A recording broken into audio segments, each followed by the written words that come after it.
The rain hammered against Riker Nash's windshield like bullets from the sky, forcing him to lean forward in his seat as he navigated the winding mountain road. His 18-wheeler carved through the darkness, headlights barely penetrating the wall of water ahead. 3 years on this route, and he'd never seen a storm quite like this. Thunder cracked overhead, making him grip the steering wheel tighter. The radio had long since devolved into static, leaving him alone with his thoughts and the rhythmic sweep of his wipers. That suited him fine. Solitude had been his closest companion since the accident that took his family. The flash of lightning came first, illuminating the entire valley in stark white. Then something impossible appeared in his high beams, a humanoid figure plummeting from the sky directly toward his truck. What the? Riker slammed the brakes, but it was too late. The impact rocked his entire rig, sending it into a dangerous fishtail on the wet asphalt. He fought the wheel, muscles straining as he guided the massive vehicle to a stop on the shoulder. His heart pounding, Riker grabbed his flashlight and stepped out into the deluge. The beam revealed something that made him question his sanity. A woman sprawled across his hood, her skin an iridescent purple that seemed to shimmer with its own inner light. She wore what looked like liquid metal molded into clothing, and her hair moved like strands of starlight despite the downpour. As he stood there gaping, her eyes fluttered open, revealing irises that swirled with galaxies. Atmospheric entry calculations, she muttered, pushing herself to a sitting position. Slightly off. "Lady, you just fell out of the sky," Riker managed. "Technically, I made a controlled descent from my pursuit vessel before they could engage their tractor beam," she corrected, sliding off the hood only to stumble when her feet hit the ground. Riker caught her reflexively, surprised to find her skin warm despite her otherworldly appearance. "I'm Silara," she said, steadying herself but not pulling away. "And I apologize for involving you in this, but I'm afraid I require immediate assistance. There are people pursuing me who mean this planet great harm." Before Riker could respond, a beam of harsh red light cut through the rain, sweeping across the highway behind them. Silara's luminescence dimmed noticeably. "They're scanning for my energy signature," she whispered. "Please, I can't let them take me back." What they're planning. Another sweep of the light, closer this time. Riker made a decision that would change everything. "Get in the truck." "You don't understand.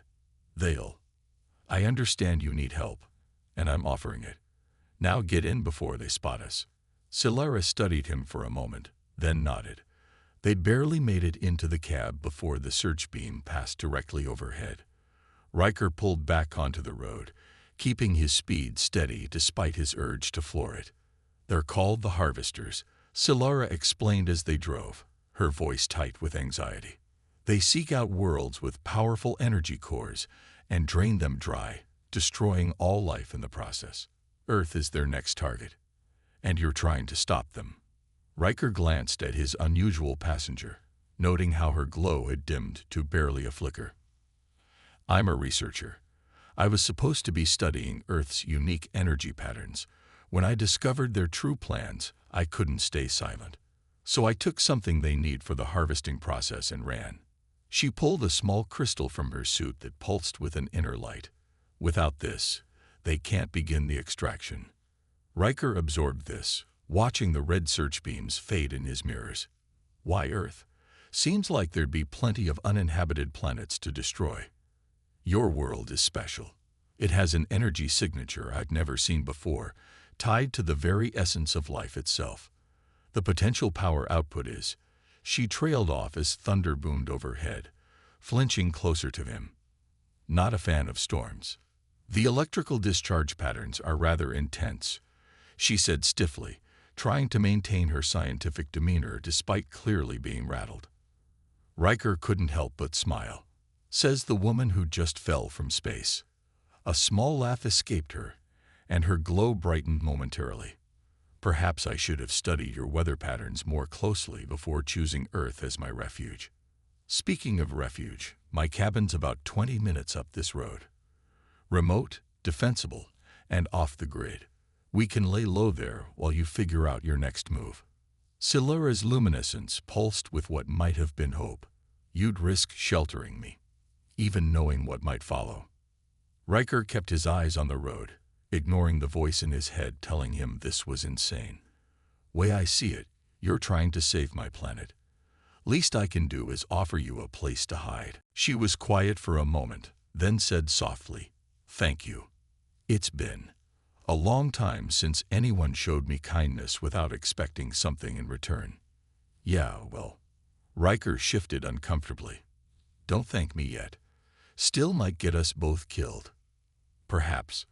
But I'm starting to think Earth's defenders are more formidable than the Harvesters realized. Another crack of thunder made her jump, and this time Riker didn't hide his smile. First lesson about Earth. Our storms might be scary, but they can't hurt you in here. I am not scared, she protested. I'm simply respecting the atmospheric phenomenon. Right. Second lesson. Humans can tell when you're lying. Her glow flickered in what might have been embarrassment, but there was a smile in her voice when she replied. Noted. Though I suspect I have many more lessons to learn about your world. Well, Riker said, turning onto the dirt road that led to his cabin. Looks like we'll have time for a crash course. Was that a joke about my landing? Third lesson. Humans like to find humor in difficult situations. Her answering laugh lit up the entire cab, and for the first time in years, Riker felt something long dormant stir in his chest. As they drove deeper into the mountains, leaving the search beams far behind, he realized his life of careful isolation had just been completely upended by a woman who fell from the stars. And somehow he couldn't bring himself to regret it. Riker's cabin emerged from the rain-soaked darkness like a fortress, its sturdy log walls promising sanctuary from both the storm and their pursuers. He killed the truck's engine, plunging them into silence broken only by the drumming of rain on metal. No lights, he warned Silura. Those search beams might sweep this way. Not a problem. Her natural luminescence dimmed until she was barely visible. I can modulate my bioluminescence as needed, though it takes some concentration. They darted through the rain to the cabin's covered porch. Riker unlocked the door with practiced efficiency, ushering Silura inside before securing it behind them. He moved through the darkness with familiar ease, checking windows and drawing heavy curtains.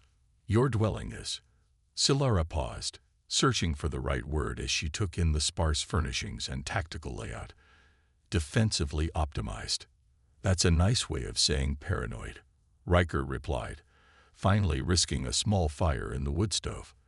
The warm glow revealed a main room that served as both living area and command center, with clear sightlines to all approaches and multiple exit routes. I prefer prepared. Silura moved to examine a wall of communications equipment, her natural glow providing just enough light to see by. Though I notice you've installed quite sophisticated monitoring systems for such an isolated location. Used to work in private security. Old habits die hard. He didn't mention that those habits had intensified after losing his family, how the need for control and vigilance had become his shield against further loss. A distant rumble made them both tense, but it was only thunder. Silura's relief was visible in the way her luminescence brightened slightly.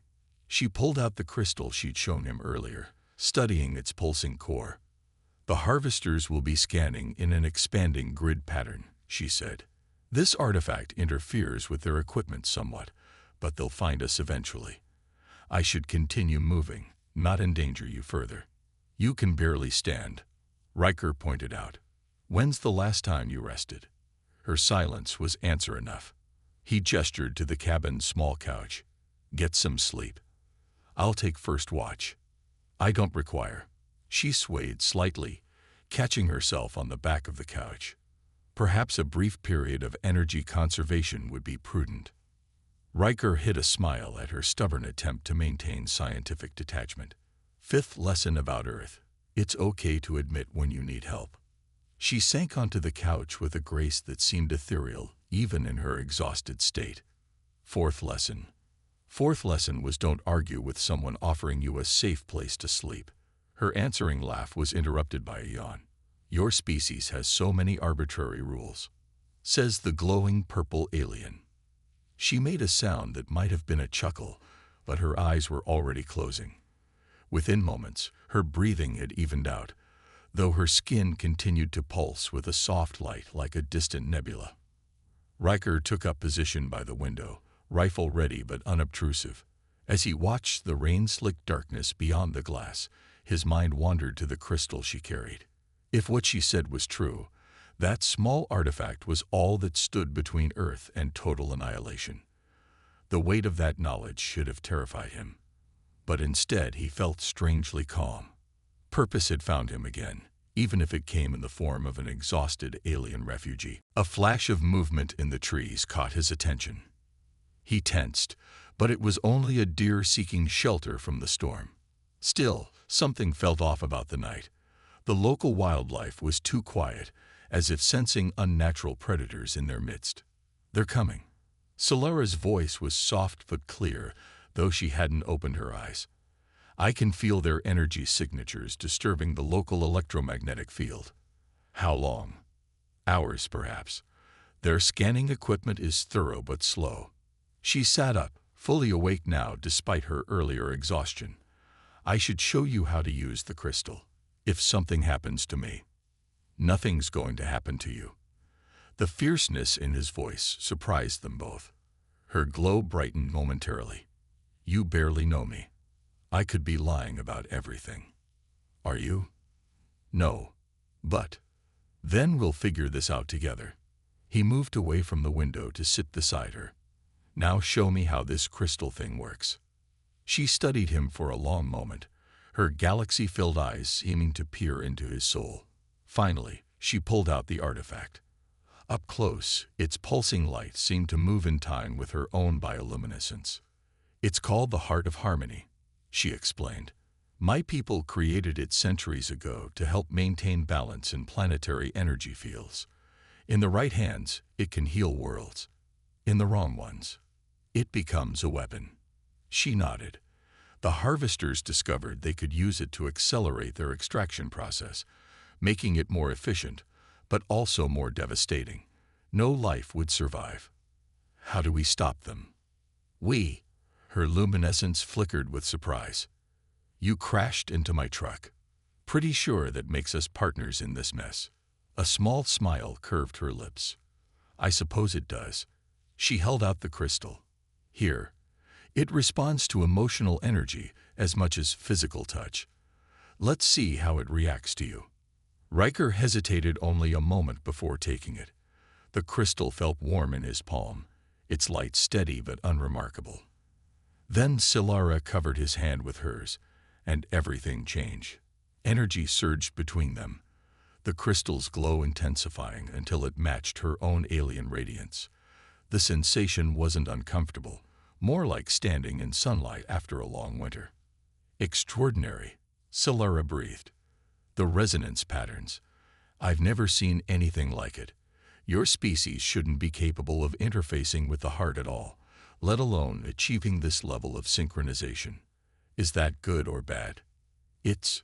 She paused as another rumble of thunder shook the cabin. This time she didn't flinch, too focused on the phenomenon before them. "It's unprecedented. The harvesters dismissed humans as primitive, but clearly they underestimated us." The way she said "us" sent an unexpected warmth through Riker's chest. The crystal pulsed brighter in response, and Solara's eyes widened. "The heart is responding to your emotional state," she said, fascination evident in her voice. "Perhaps that's why Earth's energy signature is so unique. Your species feels things so deeply, so purely." Before Riker could respond, all of his carefully installed security sensors went off at once. Red lights flashed silently on his monitoring equipment as multiple contacts appeared on the perimeter. "They found us," he said, already moving to grab his rifle. Solara stood, her earlier exhaustion forgotten as her luminescence brightened with determination. "Together, then." Riker checked his weapon and nodded. "Together." The storm raged on outside, but inside the cabin, alien light merged with human resolve as they prepared to face whatever came next. And if Riker's hand brushed Solara's, as they took up defensive positions. Well, that was just tactical coordination. The crystal pulsed between them, suggesting otherwise. The harvesters emerged from the rain like wraiths, their armor gleaming wetly in the darkness. Riker counted 6 figures through his rifle scope, each wearing biomechanical suits that pulsed with the same red energy as their search beams. "Commander Vex," Silura whispered, her glow dimming to barely a flicker as she recognized the lead figure. "He's their elite hunter, if he's here personally." "Then we really made them angry," Riker finished. "Good." They had positioned themselves carefully, Riker by the reinforced window with his rifle, Silura near the cabin's rear exit with the Heart of Harmony. The crystal's light seemed to bend around her hands, responding to her tension. "Silura of the Luminara," Vex's voice boomed through some kind of amplification system. "Your resistance is illogical. Surrender the heart, and we may yet show mercy. Like the mercy you showed my research team." Silura's voice shook with barely contained emotion. "I saw the test results, Vex. I know what harvesting does to inhabited worlds. Progress requires sacrifice. Surely a scientist understands this. Science should preserve life, not destroy it." She clutched the heart tighter, and its glow intensified. "I won't let you turn it into a weapon." "Then you leave us no choice." Vex raised his arm, and red energy began gathering around his suit's gauntlet. "Take them." The attack came from multiple directions at once. Energy blasts shattered windows as the harvesters tried to force their way in. Riker's rifle barked in response, the specialized rounds he'd loaded proving surprisingly effective against their armor's weak points. "Their suits have vulnerability at the joints," Silura called out, ducking as another blast turned a section of wall to ice. "The environmental seals." "Already spotted it," Riker replied, his next shot catching a harvester in the knee joint. The figure went down, armor sparking. "You're not the only one who can analyze weak points." A fierce smile lit up Silura's face, making her glow brighter. "Remind me to never underestimate human observational skills." "Remind me later," Riker grunted, diving away from the window as it exploded inward. "We need an exit strategy." "Working on it." Silura held up the heart, which was pulsing more rapidly now. "The crystal's energy signature is building, if I can channel it properly." The cabin's front door burst open, and Vex himself strode in. His armor was more elaborate than the others, covered in pulsing red veins that made it look almost alive. The faceplate retracted, revealing sharp features and eyes that glowed like dying stars. Enough of this primitive resistance. His gauntlet powered up again, aimed at Riker. "Surrender the heart, or watch your human pet suffer." "Touch him, and I'll overload the crystal right here," Silura threatened, her own luminescence flaring. "You know what that would do to your extraction equipment." "You wouldn't dare. The feedback would kill you both." "Better that than letting you destroy this world." There was no deception in her voice, only steel determination. Riker used their standoff to edge closer to Silura, his rifle never wavering from Vex. "Cut any other options that don't involve us exploding." "Perhaps one." Her free hand found his shoulder. "Do you trust me?" "Lady, I let you sleep on my couch. Pretty sure we're past trust issues." Her answering laugh was bright but brief. "The heart responds to emotional energy. Together, we might be able to." Vex's patience ran out. Red energy lanced from his gauntlet, aimed at Riker's chest. But Silura was faster. She spun Riker toward her, pressing the crystal between them as she pulled him close. The world exploded in light. Energy surged through Riker, not painful but overwhelming. He felt Silura's consciousness brush against his, her thoughts tangling with his own. Images flashed through his mind. Her world, bright and beautiful before the harvesters came. The horror of discovering their true plans. The desperate flight across space that led her to his truck on that rainy night. But he also felt her wonder at finding help in an unexpected place, her growing fascination with humans, with him specifically. and the fierce protectiveness that now drove her to defend his world as if it were her own. The heart of harmony pulsed between them, drinking in their combined emotional energy. Riker's grief over his lost family merged with Solara's determination to prevent more loss, creating something new and powerful. Light exploded outward from the crystal in a wave of pure energy. When Riker's vision cleared, Vex and his soldiers lay unconscious, their armor dark and powerless. The cabin's electronics were fried, but the structure still stood. Most surprisingly, he and Solara remained on their feet, though she swayed slightly in his arms. "That was," she started. "Intense," Riker suggested, steadying her. "I was going to say unprecedented. The resonance patterns between us. A human shouldn't be capable of channeling the heart's energy like that." Her luminescence brightened as she looked up at him. "You continue to defy expectations." Sixth lesson about Earth. We're full of surprises. He reluctantly stepped back, surveying the damage. "They won't stay down forever." "No." Solara knelt beside Vex's still form, removing something from his armor. "But this command key will give us access to their ship, and I know exactly where to take the heart to ensure they can never use it for harvesting." "Where?"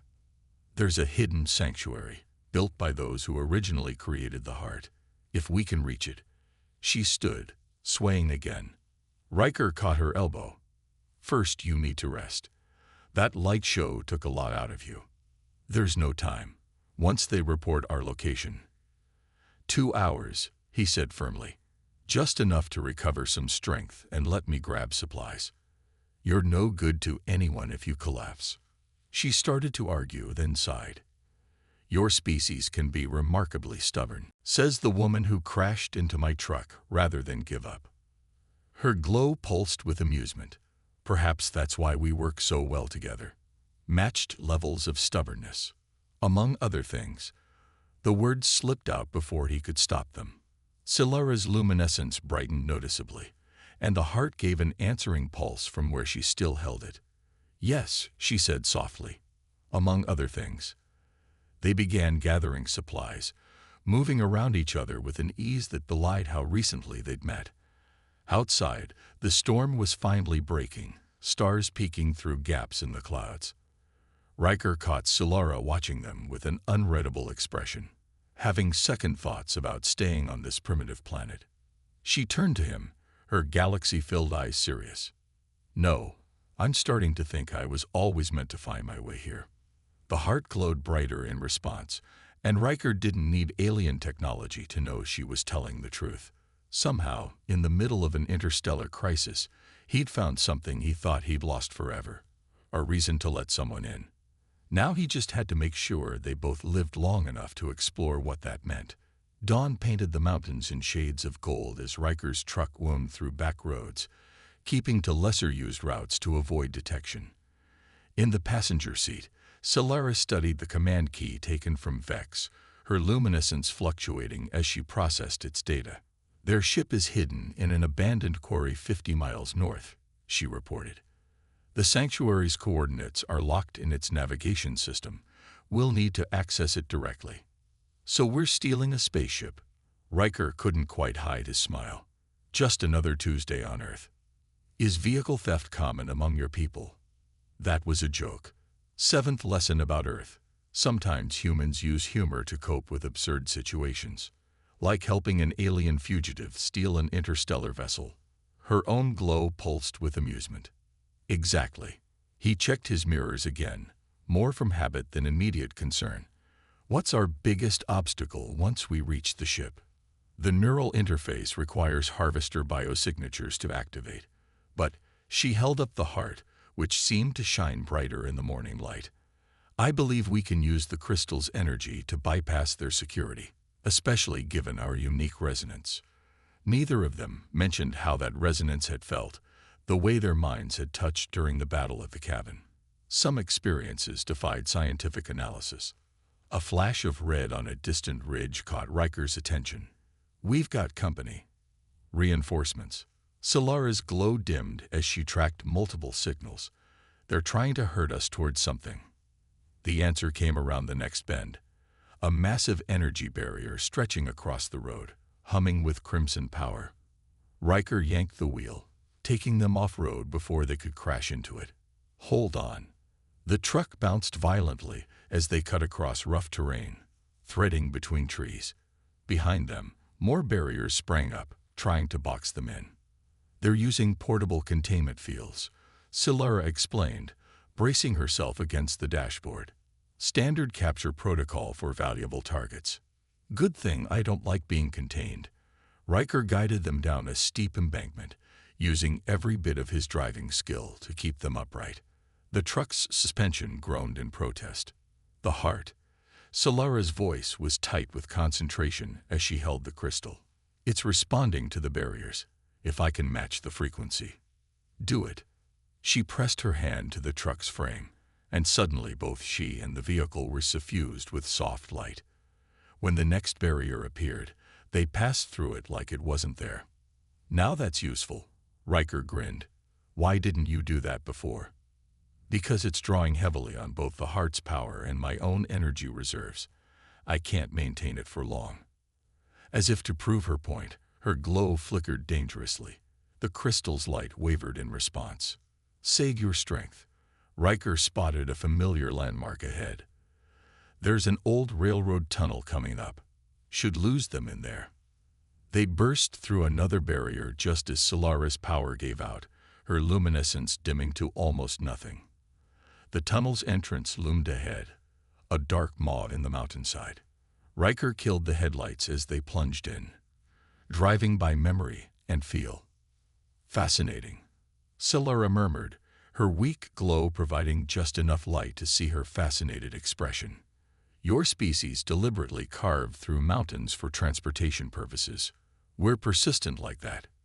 He guided them deeper into the darkness. How are you holding up? I'll recover. Though I find myself curious about why you're so familiar with hidden tunnels and escape routes. Riker was quiet for a moment, focusing on navigating a particularly tight turn. After I lost my family, I needed to feel prepared. Started mapping every back road and bolt hole in a 100-mile radius. Everyone said I was paranoid. And now that paranoia might save both our lives. Her hand found his arm in the darkness, warm and reassuring. I'm sorry about your family. Yeah. He swallowed past the unexpected tightness in his throat. Me too. The tunnel curved again, and suddenly they could see light ahead. But something was wrong. The exit was blocked by another energy barrier, this one much stronger than the others. They predicted our route, Silara said grimly. Riker threw the truck into reverse, but red light flared behind them as another barrier sealed off the entrance. They were trapped. Options, he asked, already reaching for his rifle. Silara studied the heart, which pulsed weakly in her hands. The crystal needs time to recharge before we can attempt another phase through. We have to hold them off for at least 10 minutes. Then that's what we'll do. He checked his ammunition. Any other surprises you can pull out of that suit of yours? Her answering smile was fierce. A few, though they may be somewhat explosive. I'm starting to think you're a bad influence on me, says the man who taught me about high-speed off-road evasion tactics. Her luminescence brightened slightly. We do seem to bring out interesting qualities in each other. Before Riker could respond, shapes appeared in the barrier behind them. Harvester troops in their biomechanical armor, led by a very angry-looking Vex. Surrender now, the commander's amplified voice echoed through the tunnel, and I may allow your human accomplice to live. Silara's glow flared with anger. Counter-proposal, she called back. Leave this planet, or discover exactly what happens when you corner a Luminaran scientist with nothing left to lose. You're outnumbered, outgunned, and trapped. Your primitive human weapons cannot harm us. What do you possibly think you can accomplish? Riker and Silara shared a look. In the confined space of the truck cab, her luminescence painted everything in soft purple light, while the heart's glow added hints of gold. Together, they created something entirely new. Ready to show them what happens when you underestimate primitive humans? He asked. Her answering smile was radiant. Eighth lesson about Earth. Never bet against someone fighting for their home. The heart pulsed between them as if in agreement. Outside, the harvesters began to advance, their armor casting red reflections on the tunnel walls. But in that moment, facing impossible odds together, neither Riker nor Solara felt afraid. They had already discovered something more powerful than any weapon, a connection that transcended the space between stars. Now they just had to survive long enough to explore it. Time seemed to slow in the tunnel's confined space as the harvesters advanced. The heart of harmony pulsed steadily between Riker and Solara, its light mixing with her natural luminescence to cast dancing shadows on the walls. 8 minutes until full recharge, Solara murmured, her eyes never leaving their approaching enemies. Think we can give them a proper Earth welcome until then. Been a while since I had guests. Riker chambered around in his rifle. Might be a bit rusty on the hospitality. Vex raised his hand, and energy began gathering around his troops' weapons. Take them. The battle erupted in a chaos of light and sound. Red harvesting beams clashed with Riker's specialized ammunition, while Solara used her remaining energy to create defensive barriers. The tunnel amplified every blast, turning the space into a cathedral of combat. Interesting tactical choice, Solara commented as she deflected another blast. The confined space limits their numerical advantage. Almost like someone planned it that way. Riker's next shot caught a harvester in the faceplate, cracking it. Though I usually don't bring dates to this tunnel. Is that what this is? A date. Her luminescence brightened playfully despite their dire situation. Your courtship customs are remarkably violent, says the woman who introduced herself by crashing into my truck. Their banter was interrupted as Vex himself charged forward, his enhanced armor shrugging off Riker's shots. Enough. The heart belongs to us. The power of entire worlds wasted on protecting primitive life forms. You still don't understand. Solara's voice carried a new strength as the heart's glow intensified. Life itself is power. Every connection, every moment of joy or grief or love, they create energy your sensors can't even detect. The crystal pulsed brighter with each word, responding to something building between them. Riker felt it too, like standing in the eye of a storm that was about to break. 5 minutes, he said, dropping an empty magazine and smoothly inserting another. We may not have that long.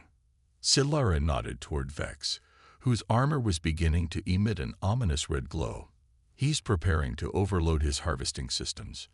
The feedback will kill everyone in this tunnel, one of his own troops protested. Acceptable losses to secure the heart. Vex's voice was cold. Its power is worth more than all our lives combined. And that, Solara said softly, is why you'll never truly understand it. She turned to Riker. Do you trust me? Pretty sure we covered that back at the cabin. This is different. What I'm about to try, it could bind us together permanently. The resonance we created before would become fixed. Riker met her eyes, those swirling galaxies that had crashed into his carefully isolated life and changed everything. Would that be so terrible? Her answering smile was like watching a star being born. No, it wouldn't. The heart flared between them as their hands met.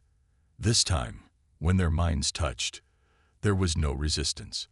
Riker's memories flowed into Solara long nights on the road, the pain of loss, the slow rebuild of his life. Her memories merged with his distant worlds, the wonder of discovery, the horror of learning the harvester's true nature. But more than memories, they shared the present moment. Her fascination with Earth's primitive beauty, his growing realization that some things were worth the risk of caring again. Their shared determination to protect this world and each other. The heart of harmony drank it all in, its light building to impossible brightness. Vex's armor reached critical levels, red energy crackling around him like lightning. Now, Solara's voice echoed in both their minds. They raised the crystal together just as Vex released his power. The competing energies met in an explosion of light that should have destroyed everything in the tunnel. Instead, the heart caught it, transformed it, merged it with the pure energy of their connection. When the light faded, the harvesters lay unconscious, their armor permanently deactivated. The tunnel's walls glittered with traces of crystalline energy that seemed to pulse in time with Solara's natural glow. The heart, she breathed, examining the crystal. Its change. Indeed, the artifact now shimmered with both gold and purple light, as if it had somehow absorbed aspects of both of them. Good change or bad change? Unprecedented change, she smiled.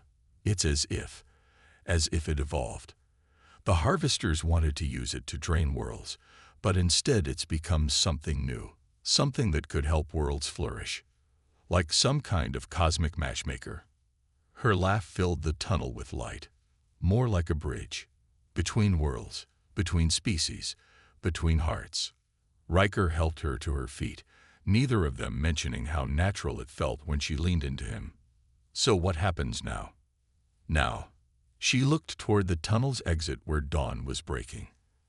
Now we find that sanctuary, not to hide the heart, but to use it as it was meant to be used, to help other worlds defend against the harvesters, to show them there are forces more powerful than destruction.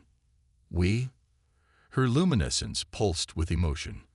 Unless you have objections to permanently partnering with an alien fugitive who tends to crash into things. Riker pulled her closer, watching how their combined shadows danced in the heart's light. Ninth lesson about Earth. Sometimes the best things in life come from unexpected collisions. I believe I'm starting to understand your world's wisdom. She stretched up to kiss him, and for a moment her glow enveloped them both. When they finally parted, the heart was shining brighter than ever, its light somehow both alien and familiar. Like them, it had become something entirely new. Not quite of Earth, not quite of the stars, but beautiful in its uniqueness. They left the tunnel together, heading toward whatever adventures awaited. Behind them, crystal traces still glittered on the walls, marking the place where two different worlds had collided and created something extraordinary. And somewhere in the growing dawn, new stories were waiting to begin.